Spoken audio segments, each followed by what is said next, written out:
মোৰ নামটো প্ৰভাত। মোৰ ঘৰ ডিব্ৰুগড়ত। মোক ঘৰত ধুনু বুলি মাতে। আমাৰ ভাড়াঘৰ এটা আছে। তাতে এগৰাকী খুৰী, দাই আৰু তেওঁলোকৰ ছোৱালী এজনী আছে। তাই ক্লাছ 9ত পঢ়ে। আমাৰ তাত তাইৰ সমনীয়া বেছি নাছিল, সেইবাবে তাই বেছিভাগ সময় মোৰ লগতে কটাইছিল। ছোৱালীজনী দেখাত বৰ মৰম লগা, ধুনীয়া, বগা আৰু তাই মোক খুব ভাল পাইছিল। পিছে মোৰ কোৱা নহ'ল যে মই কিমান ক্লাছত পঢ়োঁ। মই তেতিয়া 12 ক্লাছত পঢ়ি আছিলোঁ। মোৰ মা ডিউটি কৰিব ওলাই যায় আৰু দেউতা ডিউটিৰ ক্ষেত্ৰত বেছিভাগ সময় বাহিৰতে পাৰ কৰিব লগা হয়।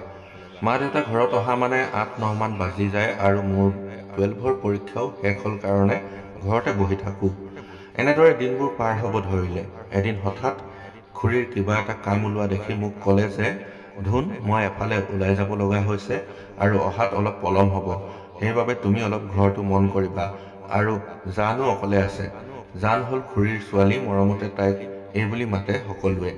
মই খুৰীক ক'লোঁ, হ'ব খুৰী, চিন্তা কৰিব নালাগে, মই আছোঁ। সেইবুলি কৈ মই ঘৰৰ ভিতৰলৈ সোমাই গ'লোঁ। তাৰ পাছত খুৰীও ওলাই গ'ল। মোৰ তেতিয়া ইউটিউবত ভিডিঅ' এটা চাই আছিলোঁ। তাতে এটা ছেক্সৰ চিন দেখি মোৰ বাৰীডাল থিয় হৈ গ'ল। মই মোবাইলত ছেক্স ভিডিঅ' চাব আৰম্ভ কৰিলোঁ।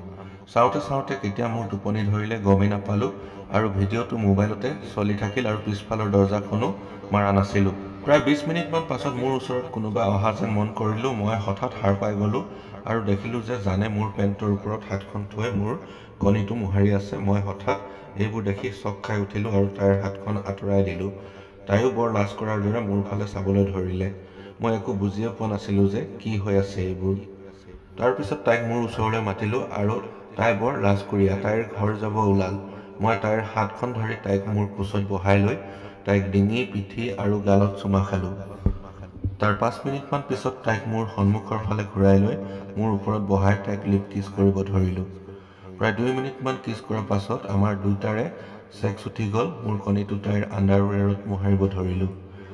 তাই মনে মনে উহ আহ কৰিব ধৰিলে। মই আৰু ৰ'ব নোৱাৰিলোঁ। তাইৰ দুটা পিটিকিব ধৰিলোঁ।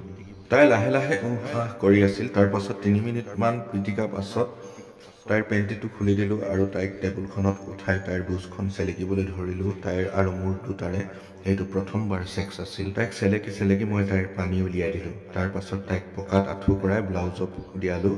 তাইৰ ফাৰ্ষ্ট টাইম আছিল যদিও তাই ভালদৰে দিলে। তাৰ পাছত তাইক বিচনাৰ ওপৰত দাঙি লৈ তাইৰ বুচখনত মোৰ কণীটো লাহেকৈ ঠেলি দিলোঁ। তাইৰ ফুটাটো সৰু আছিল মোৰ কণীটোৰ তুলনাত, সেইকাৰণে তাইৰ বুচত আঙুলি ভৰাই লৰাব ধৰিলোঁ। তাই মোক কৈছিল যে দাদা বিষাইছে, অলপ লাহে লাহে কৰা। মই প্ৰায় 2 মিনিটমান লৰাই দিয়াৰ পাছত মোৰ কণীটো তাইৰ পকৰৰ ভিতৰত ভৰাই দিলোঁ। তাই জোকাৰ খাই উঠিল আৰু বৰ জোৰেৰে চিঞৰিলে, দাদা উলিয়াই দিয়া, মোৰ বিষাইছে। উহ আহ নোৱাৰিছোঁ আৰু। মই তাইক লাহে লাহে চুদিবলৈ ধৰিলোঁ আৰু তাইও লাহে লাহে মজাটো অনুভৱ কৰিব ধৰিলে। তাৰ পাছত প্ৰায় 10 মিনিটমান কৰাৰ পাছত আমাৰ দুয়োটাৰে পানী ওলাই গ'ল। আধা ঘণ্টামান আমি দুয়োটাই এটাই আনটো সাৱটি হৈ থাকিলোঁ। তাৰ পাছত তাইৰ পেণ্টি আৰু কাপোৰ কেইটা পিন্ধাই তাইক কিছ এটা কৰি তাইক বিদায় দিলোঁ। অলপ পাছত খুৰীও আহিল। আজিৰ এই ষ্টৰিটো যদি আপোনালোকৰ ভাল লাগিল তেন্তে নিশ্চয় চেনেলটো ছাবস্ক্ৰাইব কৰি ৰাখিব আৰু মজা মজা কাহিনী পাই থাকিবৰ কাৰণে।